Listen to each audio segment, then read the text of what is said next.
For me here in New York, it's 3:02 p.m. So I think with the last minute stragglers have all joined. So David, I'm going to let you take it away. I'm really excited to hear what David has to tell us all about Twitter. Great. Well, thank you, Cam. So I'm David Perell, and I've I just love using Twitter. It is a platform that has changed my life. It is probably the single most important tool that I use, and I have a course called How to Crush It on Twitter. I was looking today at how big my following was when I made that course about 5 months ago, and I've doubled it. So when I made the course, I had about 65, 70,000 people who were following me. Now I'm almost double. I'm at about 122, 123, and the growth rate is been exponential. And I think that that is a lot because of the ideas in the course, and actually making this taught me a lot about how to use the platform. And so today I'm going to give you an updated look at how to crush it on Twitter. So I want to start off with why Twitter is valuable. And I want to tell a personal story. So I was going to school in North Carolina. I'd grown up in San Francisco, big city, and then I went to North Carolina, and there were only about 5,000 people in the town that I was in. And my classes, they were just moving too slow. And at times, I just wasn't interested in a lot of the things that I was doing. And then at other times, when I was interested in something, well, they would not move at the right pace. So when I was interested, they were too slow. When I wasn't interested, they were too fast. And so what I realized, because I just wasn't in this intellectual environment, is that I could use the internet to accelerate my learning and to build a system that would allow me to be in that flow state of what it means to learn. And I remember being in my room one day, it was like 3 o'clock in the afternoon, and it sort of hit me that Mark Andreessen, who was a big name on Twitter at the time, he had invented Netscape. He was on the board of Facebook, one of the smartest people in Silicon Valley. It hit me that his ideas were traveling from his fingertips at the speed of light and landing in my brain. And I realized how cool that was, because when you follow somebody on Twitter, you subscribe to their epiphanies. And I was now getting as close to Mark's brain as I could without having ever met him. And so slowly I began to curate this world of people who were tweeting and who were sharing their ideas. And I went from being somebody who at 21 years old had very little going for myself, I had really bad grades, and didn't really have my life together. My parents were very worried about me at the time, to now 5 years later, run a 7-figure online education business, and now have more than 120,000 followers on Twitter, an email list of almost 50,000 people, and more than 2 million people visit my site every year. And that is because of Twitter. And so through Twitter, I've built that business. I found my business partner on Twitter through direct messages, which I'll discuss. And ultimately, Twitter has leveled up my learning. So today, what I want to do is I want to talk about using Twitter to test your ideas, to curate your feed, how to write a tweet storm, and then making friends on Twitter. And with those 4 buckets, then you will have a very general idea, high-level idea of how to use Twitter for yourself. And if you're interested in this, there are hours of videos that I've created on the mechanics of how to use the platform with How to Crush It on Twitter, the course. So what I'm going to do is I'm going to share my screen here and talk a little bit about how to crush it on Twitter. And as promised, I want to start off with using Twitter to test your ideas. So this must have been really one of the most important tweets of my life. This was 2019. And I wrote, surprise, I'm thinking of launching a long form writing fellowship, 8 to 10 brilliant minds. And what I'm doing when I'm on Twitter is I'm just putting pings out into the world. And so as you can see with the tweet on the left, I was just saying, hey, this is the idea for the fellowship. People would receive mentorship, professional editing, access to domain experts. And I got a big response of people, lots of people direct messaging, lots of people responding to the tweets. And as you can see, about a month later, I decided to actually launch that fellowship. And so what I'm doing on Twitter, and I think why one of the reasons why Twitter is so useful is it allows you to validate your ideas before you take the time to actually write about them or take on a project that's going to take up a lot of your time. And this was the one that was really impactful. This was about a year before. This was November 2018. And I'm sitting in Brooklyn, New York at the time. And I say that I announced this goal of in 2019 helping 1,000 people start writing. And I say exactly what I'm thinking about. And as you can see, I get some feedback. And then I have a phone call with a friend named Tiago, who is now my business partner. And I say, you know what, I have a plan. So I go on Twitter, I have email signups, and I begin capturing emails so that when I launch this mysterious product, I know that I'm going to be able to contact people right away. And so then, as you can see, this is June 2019. A student named Glenn had just completed my Rite of Passage course, and he's sharing some key learnings that he got. And so as you can see, it's really the story of Twitter here. It was Twitter that allowed me to validate the idea. It was Twitter that allowed me to collect emails. And it was Twitter now where word of mouth goes so that people find out about Rite of Passage, which is my education business, and then tell others about it if they've liked the course. And so that is what I'm always doing, using Twitter to validate ideas. And in order to do that, you need to do a good job curating your feed. So how do you curate your feed? I think that there are two pillars that we want to focus on. The first is who to follow, and the second is who to unfollow. And these are equally important. So with people that you should follow, you know, most of the Twitter recommendations, which you should absolutely ignore. Twitter is going to tell you to follow people, and you should not follow the people that they tell you to follow, because you want to follow individuals instead of publications. So that means you want to follow the best writer at The Atlantic, who in my opinion is Derek Thompson, rather than following The Atlantic publication. You want to follow someone like Taylor Lorenz at the New York Times rather than following the New York Times. And that is what's great about the internet. You can follow individual writers, and that's what you should be doing on Twitter. Likewise, you should avoid the recommendations because Twitter will lead you to celebrities and not to interesting people. And this is where a lot of people go wrong when it comes to using Twitter. They try to follow celebrities and big names, and following Justin Bieber and Taylor Swift is somewhat interesting, but it is really the individuals who are sort of obscure, kind of coming out of nowhere. That is really when the returns to Twitter increase. And then there's people to unfollow. And so what you want to do is you want to unfollow anyone who stresses you out. And there are going to be people who do that either because they might be tweeting about politics, you really disagree with their worldview, they have a very adversarial bent on how they navigate through the world. Just unfollow them. You have no responsibility to keep following people who stress you out. And likewise, there are spammers on the platform. And those are people who just don't actually contribute to the community that is Twitter. So unfollow them too. So follow individuals, not publications, avoid Twitter's recommendations, and then unfollow people who stress you out and who spam. And so I want to show you here like 3 of my favorite people to follow on Twitter to give you a sense of who do I follow? Why do I get so much out of the platform? And so you'll see they're not people that you've heard of. They're not celebrities. They're a guy named Jeremy, a pseudonymous account with only 1,500 followers or so, and then a girl named Nicole, who was living in Washington, D.C. at the time and is now a venture capitalist in New York.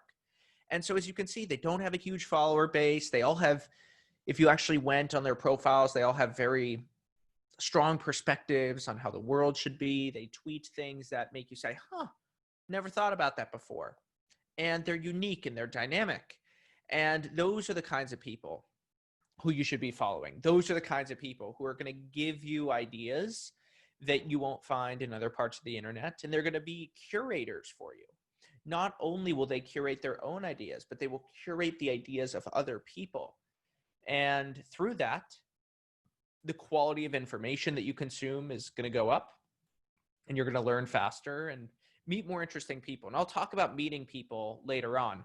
Nicole is a friend. I was talking to her this week.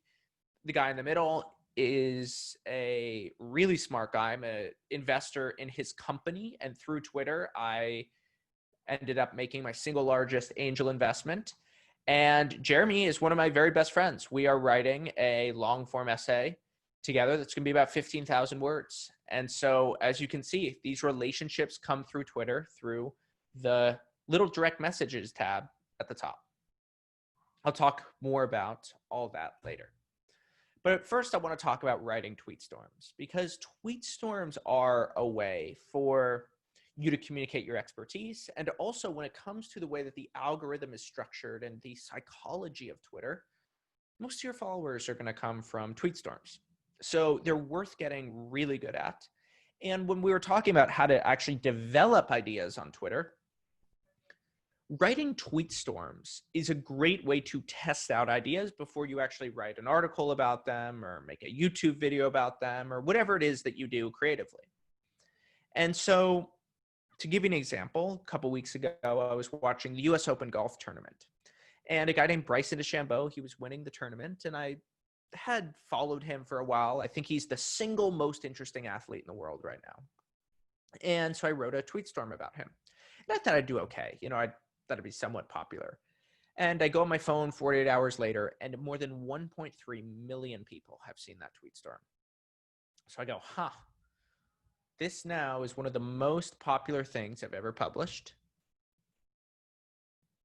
I think I'm going to write an article about this. So that's exactly what I did.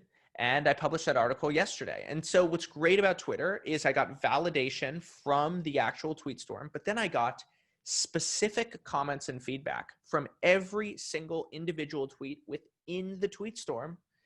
And I used that to refine and develop my ideas when I wrote the article. So when it comes to writing tweet storms, the first principle is to grab your reader by the collar, rope them in and have them there. They're scrolling. You need something that makes them say, wow, I need to read this.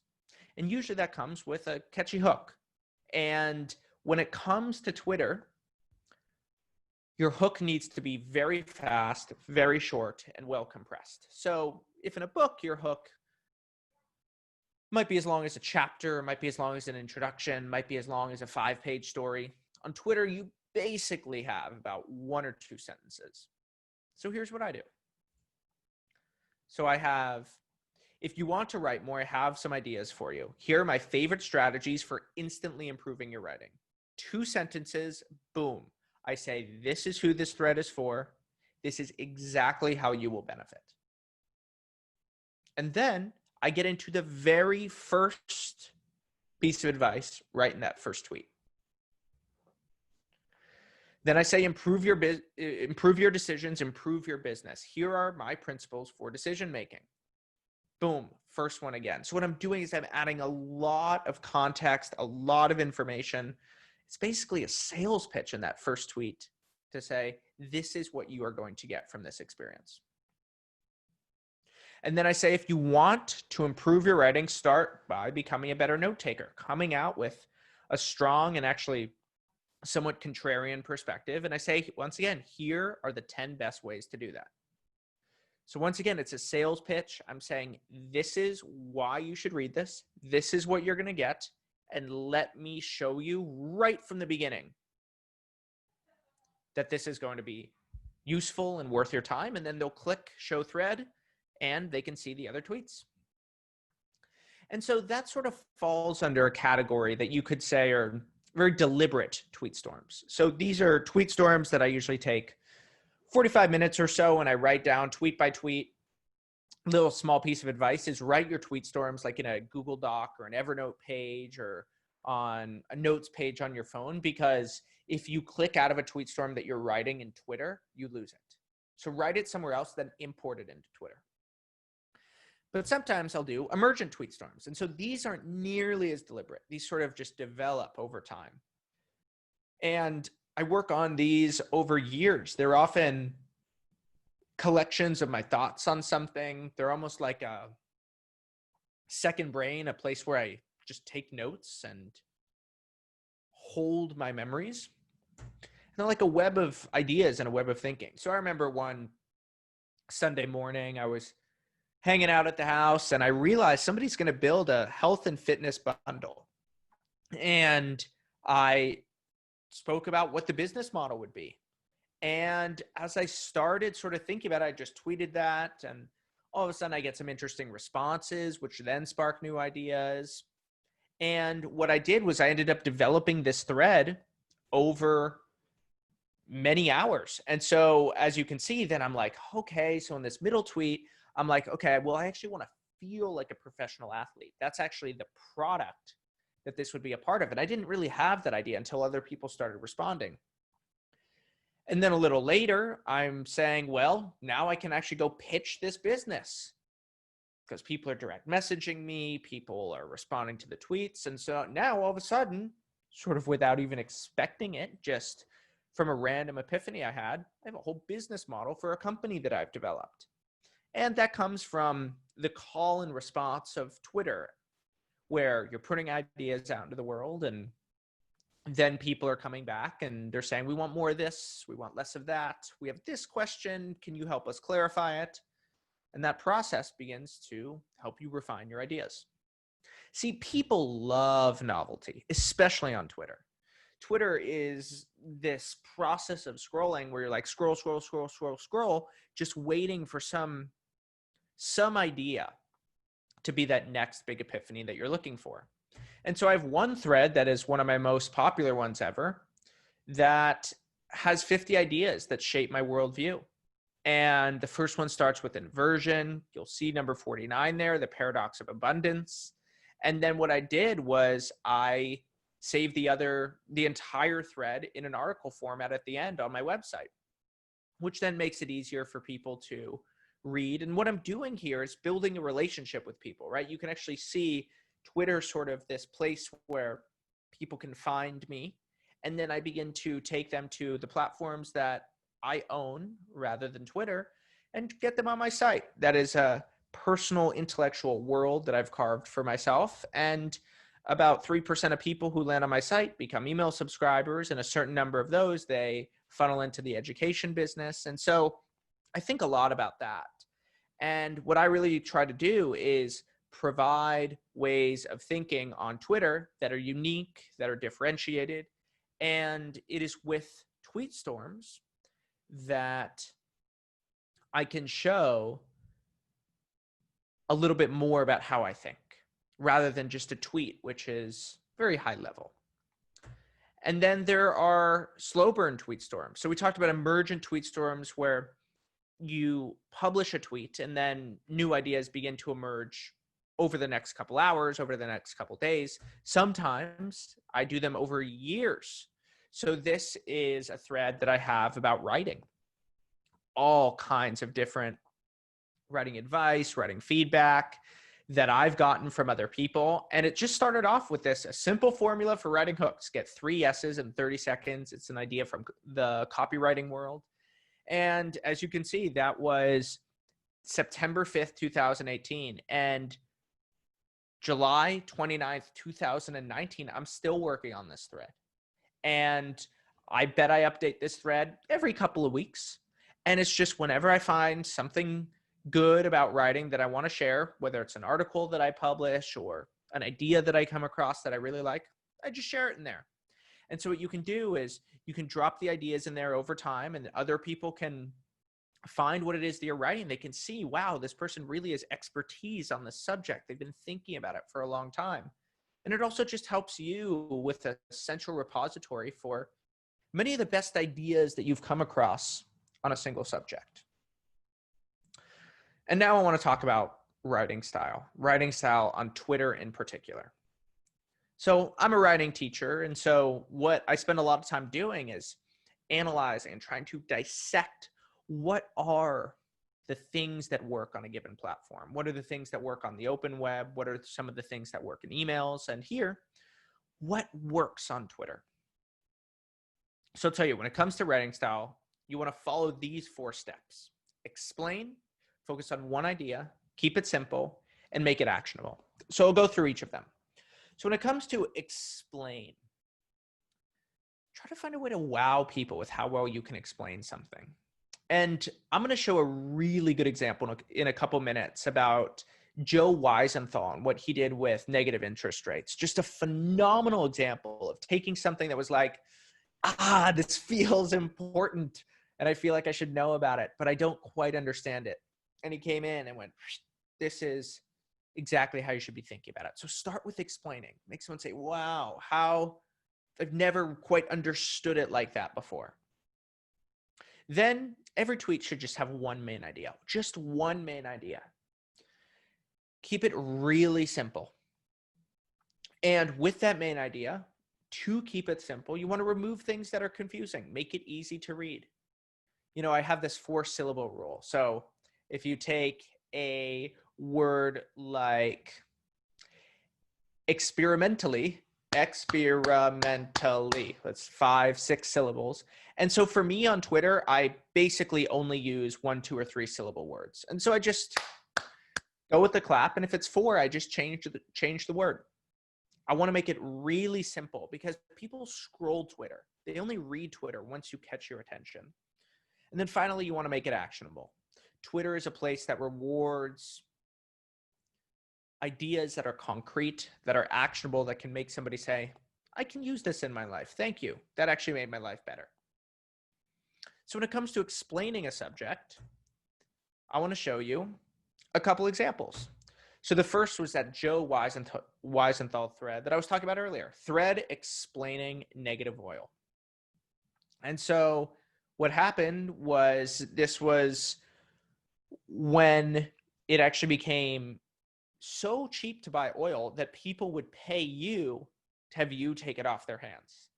And it was really confusing at the time. People didn't work inside of finance and the oil industry, didn't quite understand what was happening, but it was also on the front page of the Wall Street Journal that day, the New York Times. And what this thread did was it allowed average people to really understand what was going on.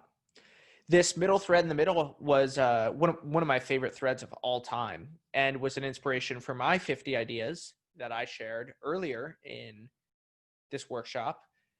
This was an explanation of 40 ideas that have been really influential and 40 concepts for actually understanding the world. And as you can see, it went absolutely viral. 50.3 thousand likes, 18,000 retweets. My bet is that's more than 5-10 million people must have seen that thing. Unbelievable, the reach that you can have on the platform, because the platform really rewards people who are excellent. Compared to other platforms, it is very easy to be found on Twitter. Now, it is hard on Twitter. I understand what it's like in those early days when you feel like you're shouting into a void of nothingness and you put your ideas out there and there's nothing but crickets. But over time, the cream rises to the top. And I've seen it happen again and again. And then this is my business partner, Tiago, talking about how he thinks that the most important thing with productivity is to end every work session with a clear milestone or a clear deliverable. So these are people just explaining simple ideas. One idea explained simply and making someone say, wow, I've never thought of it like that before. Then in your tweet storms, you want to keep a consistent structure. So what's going on here? There's 2 things. The first is that it's easy to follow. And I think that Tiago does a really good job of this. You'll see whenever he does his tweet storms, he just has the number of what number tweet that is in the tweet storm, and then has a slash after, and then says what he wants to say. But that's only half of the reason why it's valuable. The other half is that it allows you to actually search all the tweet storms you've ever published. Because what you want to do on Twitter, and this is one of those things that almost nobody does, and it's like a little secret to Twitter. Because what this does, actually, this might be one of the most powerful ideas in the entire workshop. So listen up. What this does is it takes Twitter from an ephemeral platform where you share an idea once and it gets lost in the void forever, to a platform where you can share ideas that get routinely recycled and resurfaced over time, that then people can actually binge read your best ideas. What you want to be doing is you want to link to other tweet storms. And what having that consistent structure does is it allows you to easily search your best tweets of all time. Because you can go into Twitter search and Tiago could say 11 slash, and then all of his tweet storms are right there, which will then save him a lot of time. And so as you can see, what I do when it comes to actually linking ideas, what I do is I say, here's a thread that I wrote about the future of education coming from another thread, and I sort of link it in there so people can finish one thread, go to the next. And then what I'll do is I'll link to friends threads just to help them get more and more signal on their ideas, and also just to add context to what it is I'm saying. That way I can basically transcend the 280 character limit that Twitter imposes on every person. And then what some people do is they have a meta thread of all their Twitter threads. So it'll just be one place where you can find everything that somebody has written about. And so as you do that, as people begin to see how you think, and as you begin to demonstrate that you have a unique way of moving through the world, then other people find you and they say, I have the same ideas that you do. I'm going to follow you. And then maybe you begin to engage, and all of a sudden you're making friends on Twitter. And so what Twitter ultimately allows you to do is find your 10 club. And what your 10 club is it's a group of 10 people who you want to work with in life. It's 10 people who you like how they think. You've had a relationship with them over many years. You've built an intrinsic trust with each other over time. And my goal with using Twitter is ultimately to just find 10 exceptional people who I trust enough to both invite to my wedding, travel with, and eventually work with. Even through Twitter, for me, I'm living with 6 people right now, all of whom I met on Twitter, and either directly or through a friend of somebody that I met on Twitter. And we're living in a house together in Austin, Texas. We all moved down. And it's because of the serendipity that's created through Twitter.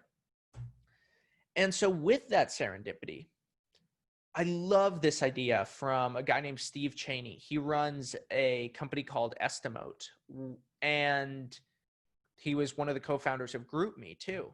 And he says the thing that happens, which you don't see until you write, is that your content engages some of the smartest people who are lurking around the internet, and they reach out to you.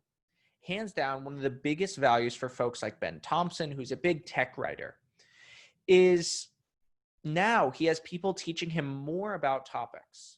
This is learning by its very nature. If you want to get coffee with someone, have them want to meet you by what they know about you virtually. And so I think that there's 3 things here that I want to break down. That first paragraph is that your content will engage some of the smartest people. I got a introduction to a guy named Chamath Palihapitiya through Twitter, he ran growth at Facebook. He is worth many billions of dollars. And he found me through Twitter and said, hey, thank you for writing your essays. And I ended up just responding. I ended up saying, hey, I'd love to chat sometime. And we did it through Twitter. We ended up hopping on Zoom, but we spoke through direct message. And they reach out to you. That is what Steve is saying here. And it's absolutely true. It won't happen right away. But that's what's valuable about Twitter. Twitter is sort of what LinkedIn has always wanted to be. And then if you begin to write about an idea, people reach out to you. They start teaching you. And that's a big benefit where you're sharing ideas out into the world, and your readers who are experts in whatever it is that you're talking about, they begin to say, hey, you missed this. Hey, that was a really good point. Hey, you might want to think about this. That actually makes you smarter. It's a really good feedback loop. And then finally, like what I was saying about Chamath, when we spoke on Twitter, he wanted to reach out to me because of the relationship that we had built, because he had already read my essays. And that then is the value of using a platform like Twitter. And I think Twitter is really the only place, though, where this is consistently happening. You know, there's a lot of places where you can meet people and network and build relationships, but there's no place like Twitter where you can meet people and build relationships with people who are running multi-billion dollar companies. And I have so many stories of times where that's happened. See, Twitter rewards clarity and quality of thought. If you think well, and if you can communicate your ideas clearly, you will succeed on Twitter. And when it comes to making friends on Twitter, it helps to pay attention to the people who follow you. And what you want to do is there's a little button that says that somebody has followed you. And as you can see, I'm followed by Anthony Pompliano through Twitter. I ended up going on his podcast. James Clear and I've interviewed him on my podcast, and we have built a relationship where, I mean, he is the #1 best-selling author in America right now. And through Twitter, I've built a relationship with him where if I have questions about how to do this, how to do that, what email sign up, because I'm sort of trying to follow in his footsteps a little, I can go to James, and through direct message, we share and exchange ideas. And then Dustin Brown, hockey player for the Los Angeles Kings hockey team. And he follows me. I often reach out to people and it goes well. I reached out to Dustin and he didn't respond, but that is something to look at. Who is following you that you would want to get in touch with? And just that will open up a lot of doors for new relationships, because when somebody follows you on Twitter, you can always direct message them. And it's not just who follows you, it's who likes and retweets your stuff, who's constantly engaging with it. So what you can do is you can just tap on the retweet button, tap on the like button, and you can say, okay, this person is engaging with my ideas, and they continue to tweet after tweet. And if there's somebody who you want to meet, then you'll know that they're interested in your stuff and they'll likely want to engage. And so when it comes to the value of Twitter, you know, we're not just talking about, Twitter almost has this bad reputation of being sort of very superficial and, oh, it's just a tweet. No. I think my Twitter account is worth more than my college degree. I think my Twitter account is worth more than my college degree. I would rather give up my diploma than my Twitter account. That is how valuable, in the hundreds of thousands of dollars, Twitter can be if you use it properly. And there's a lot of reasons for that. But one of them, and one of the ones that I think is hard to see until you really start using Twitter and building an audience, having a portfolio of tweets, and then actually direct messaging people, is that you realize that direct messages are the dark matter of Twitter. So what do I mean by that? You know, when astronomers look at the universe, they know that there's something that they call dark matter that makes up most of the matter in the universe, about 85 to 90%. And they look at that matter and they don't actually understand what's going on there, but they know that it's there due to the gravitational pull of stars and different bodies in the universe, but they don't quite understand what it is. It's almost hidden from the astronomer's eye. And I think the direct messages are that on Twitter. Direct messages are where most of the value on Twitter is created. They're where people are finding jobs. It's where they're selling companies. It's where they're making friends and professional relationships. But if you're just casually on Twitter, you have no idea that this is happening. And so as you can see, like, I wrote a essay on Peter Thiel. And so now I have all these people around the world who they message me when a new interview with Peter goes up. And I say, thank you. Thank you for doing that. It's as if I have people sort of all over the world who are helping me find ideas that I'm interested in. I'm getting invited on podcasts. Look at what's happening with Chris Williamson. He's inviting me and saying, hey, I'd love to interview you. And then I'm helping other people too.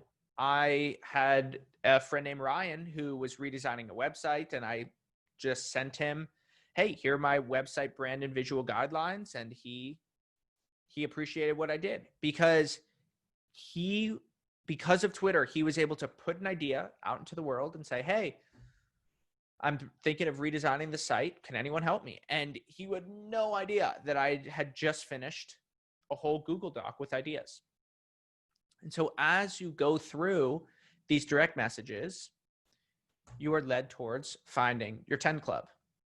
And I love this quote from John Lilly, where he says, he's a big name venture capitalist, and he says, the mistake of youth is thinking that the mentors you need are older than you, that you should work on getting in a room with some powerful person because that's going to change your life. It's not true. What changes your life is your peers, the people you rise up with. They're your power base, not the person who's already done it. And I think that that's what Twitter has given me and what it will give you.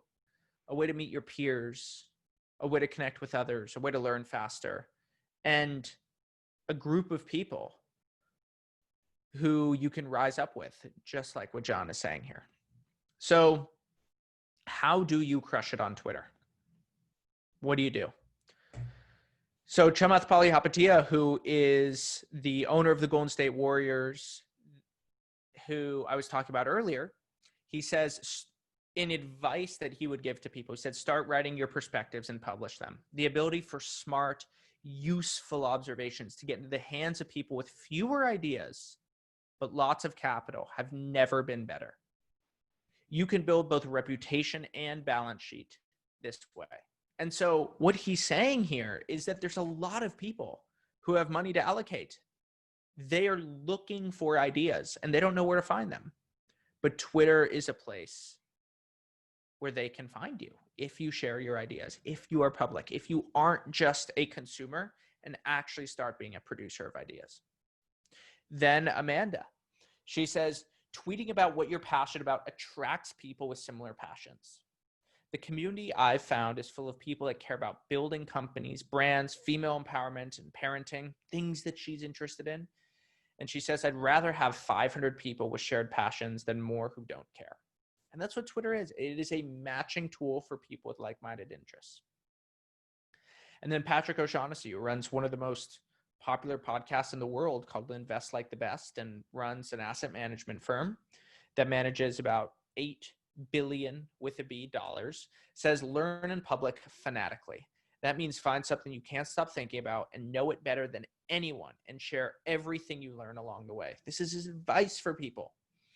Once deep enough, start building something too. Make something you have to sell as early as possible. And so this is what he's saying. He's saying, learn in public. And Twitter is like a gateway drug for doing that.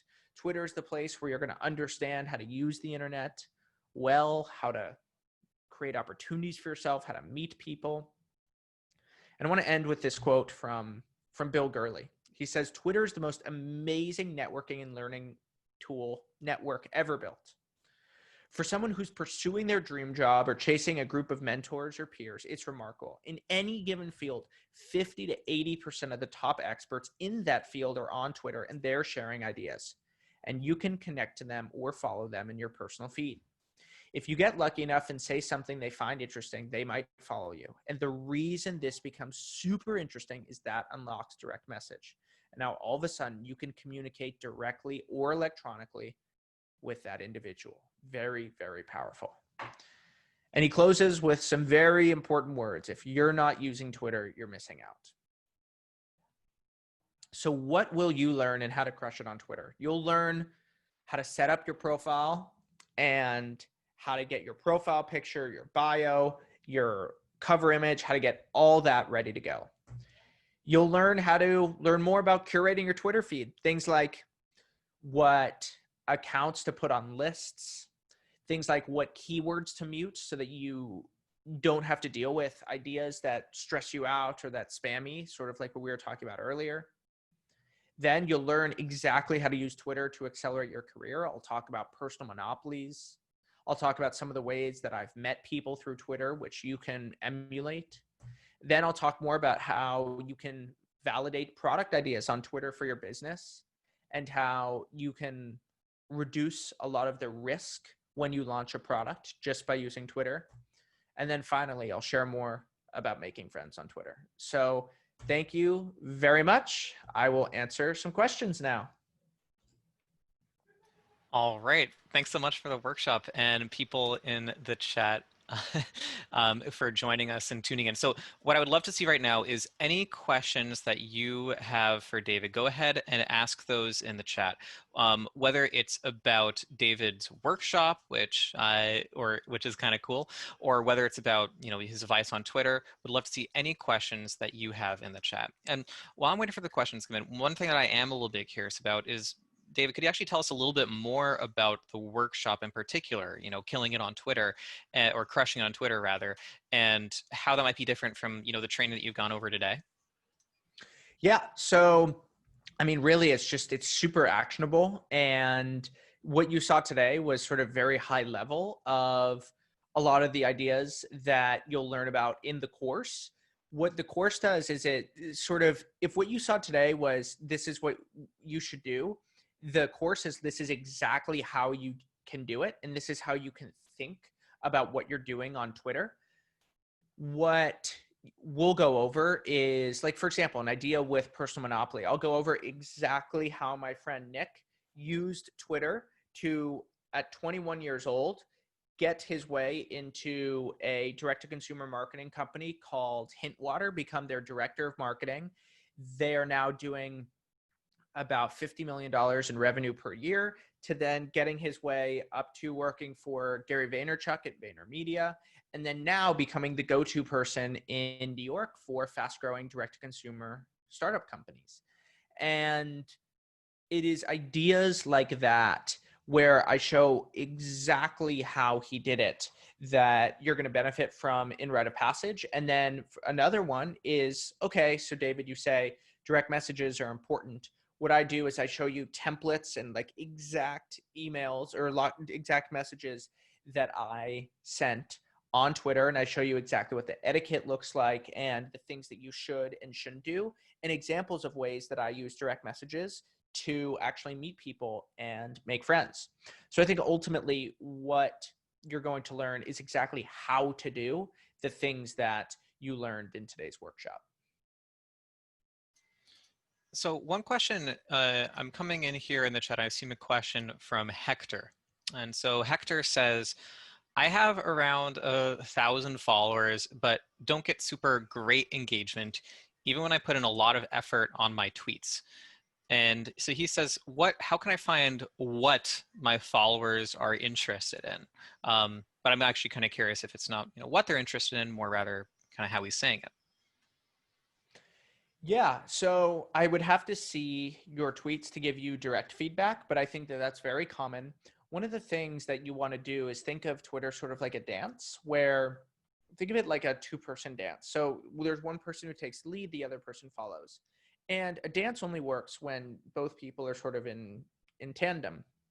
But if it's your first time dancing with somebody, you're not really sure what is going to sort of resonate with them in terms of the moves that you pull off. And so what you want to do is you want to lead and sort of try different moves. Maybe you want to try a sort of twirl in a dance. Maybe you want to sort of throw them back and have some fun there. And if they sort of very clearly resonate with that, then you want to do more of that. You want to have fun and sort of experiment of all the different ways that you can dance. And so likewise, what you want to do on Twitter is you're a leader in a dance with your audience. And so people make two mistakes. One is they let the other person lead and they say, I'm just going to do exactly what you want me to say. And you don't want to do that. But you're in control here. But at the same time, you want to pay attention to what is your audience resonating with and double down on the things that they work, that they clearly enjoy engaging with. So on a slightly related note, so this is a question from Mandu, who wants to know a little bit about, once you've engaged with people, he says, what are some really effective ways of driving people to your website from Twitter once they might be engaging with your tweets? Yeah, great question. So one of the things that you want to do is often say that you publish an article or something, summarize the article in Twitter and have like a really good tweet storm with all the basics of what the article is about. And then at the bottom, if they get a lot of benefit from reading your tweet storm, then at the bottom, one thing that you can do is say, here's a link to my article. And that's sort of the first thing. And then the second thing that I would advise is tell them that they will get something if they go to your site. Maybe they'll get something like a free PDF. They'll be able to watch a video, anything like that. And if you can just make them realize and entice them so that they know that once they land on your site, they're going to get something that they wouldn't have otherwise, you're going to be in a really good place. So we have two coming in here, one from Melita and one from Maria. So Melita says, I have a Twitter account, but I haven't used it much. If I buy the course, how basic does the course start? So how far along does Melita have to be to get really value out of the course? And the second question here from Maria was, how personal can you get with your tweets? So if I want to share stuff from my personal life, is that best for a different social media site or a different Twitter account? Like, can you blend them? How does that work?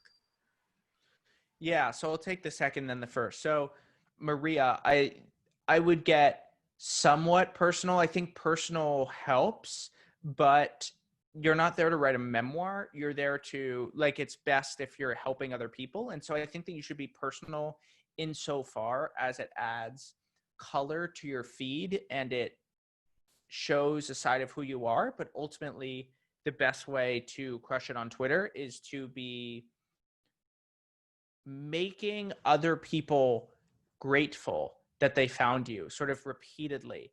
Like that's something I always think about of every tweet I send. Would the recipient of this tweet say, wow, that was in the top 5% of all the tweets that I saw today. And I'm so happy I saw that. I would have never found that otherwise or something. And so I think that the gratitude only really comes from your audience when they are getting things that help them. And so when it comes to if you just want to post about you, I think that that's fine.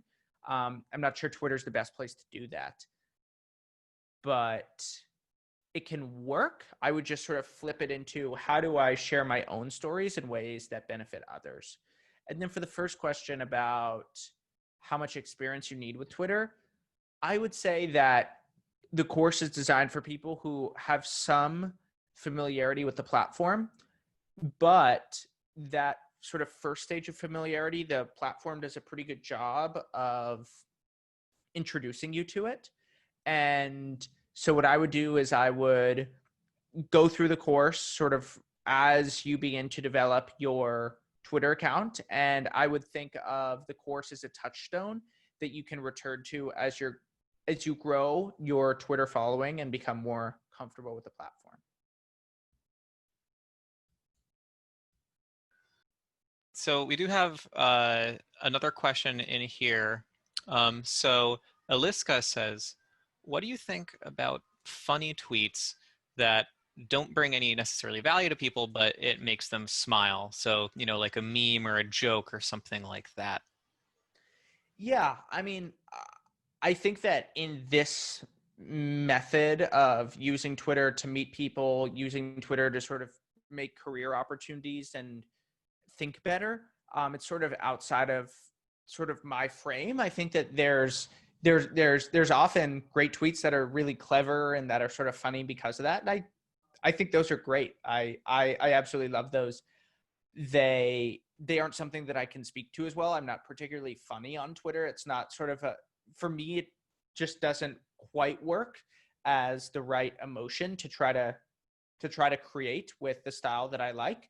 But I think that they're great. I would just sort of caution against becoming sort of a meme account or a humor account if that if the benefits that I sort of described in the last hour or so are the things that you're going for on Twitter. So I'm looking at Perry in the chat here, and Perry has an interesting question. Curious to get your thoughts on this. Perry says, I'm curious about using Twitter, but I'm worried that my opinions might get me, quote unquote, canceled or something. Is it that easy to get caught up in controversy? Well, it depends what you're writing about. I mean, if you insist on writing about politics, then the chances of that happening are pretty high. If you're writing about gardening or music, the chances about that are the chances of that happening are almost zero. And so I would just pick what it is that you're writing about, and then you have no worry, no real concerns of being canceled. Uh, Now, I'm kind of curious for you, was there a particular tweet that you sent that got some sort of unbelievable reaction and made you realize I should really be doubling down on this?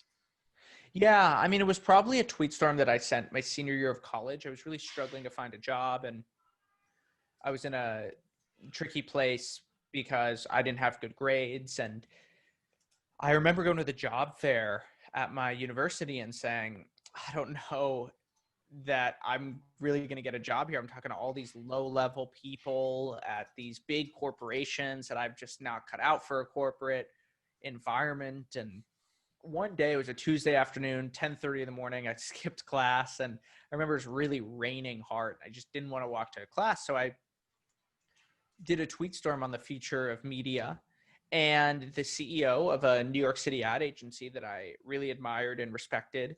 They represented companies like Apple and even Twitter itself, and Jordan Brand and LG, Beats by Dre, just an incredible roster of clients. CEO reached out and he said, "Hey, do you want to work for me? You'd be our third salesperson at the company." And that ended up getting me to move up to New York for my first job.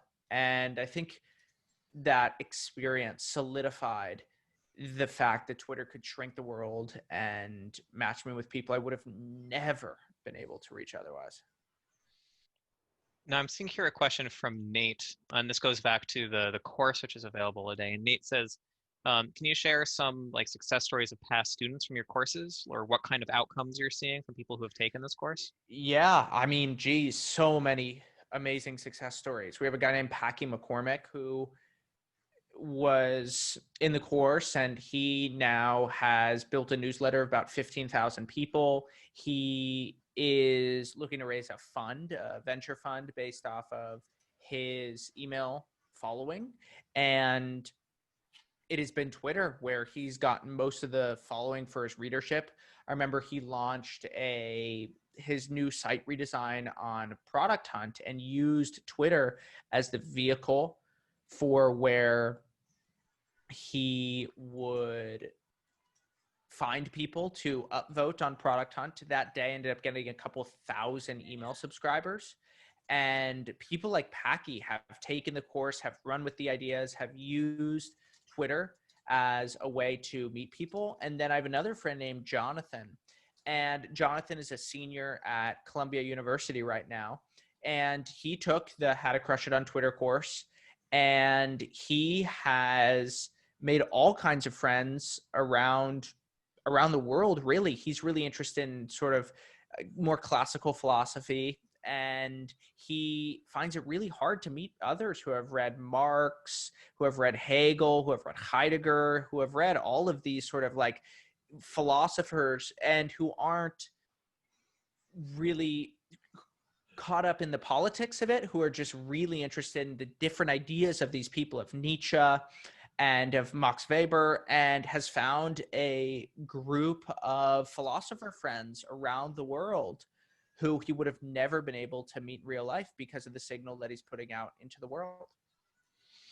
Well, Mindy has a question here, which I think kind of ties well into this, and especially changing ways of using Twitter. Mindy says, how different is Twitter now versus when you started using it? Very different. Very different. I think part of the reason why Twitter's become so much more productive and why it creates so much more serendipity than it used to is the way that the algorithm has changed. Twitter now rewards tweets that are very well formatted more than it rewards who actually follows you. And so if you, which actually really democratizes the platform. It used to be that if you had a lot of followers, you necessarily got a lot of reach. And if not a lot of people followed you, then you were basically shouting into a void. Now what ends up happening is if you have a really good tweet, even if you're a nobody, you can be found, you can be heard, and you can be discovered much faster than it used to be. I think that in the early days when I started 2014, 2015, if you had an A plus Twitter strategy, it might take you 5 years to get to 10,000 followers. Now I think you could do it in 1 or 2. Well, one thing that I'm actually curious about, and this is just my own question, is why isn't Twitter itself a more successful company? You know, they're plateauing a number of Yeah. users, not really growing their revenue, been like that for a while. And if there's so much kind of value in there, why isn't Twitter itself a more successful site than it is? Yeah. So value creation and value capture are very different. And Twitter hasn't done a good job of actually showing people and telling people exactly what I'm telling you now. I mean, I have friends who work at the company and they know these things, but even they don't quite realize the extent to which a small universe of Twitter uses Twitter in this way to meet people. And this is a way of using Twitter that almost works precisely because it is quite fringe. I think LinkedIn is sort of overtly a place for people to meet others, to find ideas. And if you go on LinkedIn, it's sort of polluted with random messages and a bunch of people who you just vaguely don't even know trying to connect with you, and a bunch of huckster entrepreneurs sort of telling their life stories in these one sentence paragraph stories that are all just read the same. And Twitter's a place that rewards people who are much more idiosyncratic, who want to meet like-minded people. And it's sort of not overtly for meeting people, which is actually why it is the best networking and relationship building platform ever invented. Yeah, and in fact, someone was asking the other day, like, when are they going to make a Facebook that people can pay for? It's like, well, Hmm. they did. It's just called LinkedIn, and it's kind of crappy in its own way. Yeah. So we have just like probably time for one more question here. So before we ask this, what I would just love if everyone could just say thanks in the chat to David for coming and sharing his time, sharing his expertise, and really just dropping some incredible knowledge with us. So the last question I see here is from Gahan, and Gahan says, what's the benefit of posting a tweet storm versus just, you know, like he says 1 or 2 tweets or just a small chain of tweets? Yeah. I mean, it's the difference between having somebody see what it is that you're saying and say, oh, that's an interesting idea, versus a place where somebody can really scroll down and have almost like a relationship with you that's more deep, where they can actually see, okay, they've actually thought through this. You know, it's almost like a song versus an album. Like a song you can hear in a club, or you might hear at a party and you could say, oh, I like that. But usually you sort of forget the artist. And when you listen to an album, there's like a real art form to it, and you never forget the artist who created that album. And it's a more expansive experience where you can really begin to understand their style, and it also gives the artist more space to communicate in ways that they can't do with a 3-minute song. It's likewise in 280 characters, you're constrained, but if you can go out to 10, 15, 20 tweets, you can say things that you wouldn't be able to say otherwise, and build relationships that you wouldn't be able to build otherwise as well.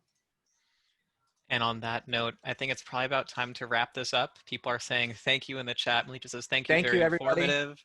David says thank you for sharing your wisdom. David T, rather. Now, David, any place where people should find you online? I know that your Twitter, but other than that, where can folks find you? Any last words? Yeah, so I think that the best is at David_Perell on Twitter. My website is perell.com, Perell.com. And then if you want to go to ageofleverage.com, I'm going to put it in the chat right now. So ageofleverage.com/Twitter. Oh, it's not letting me do it.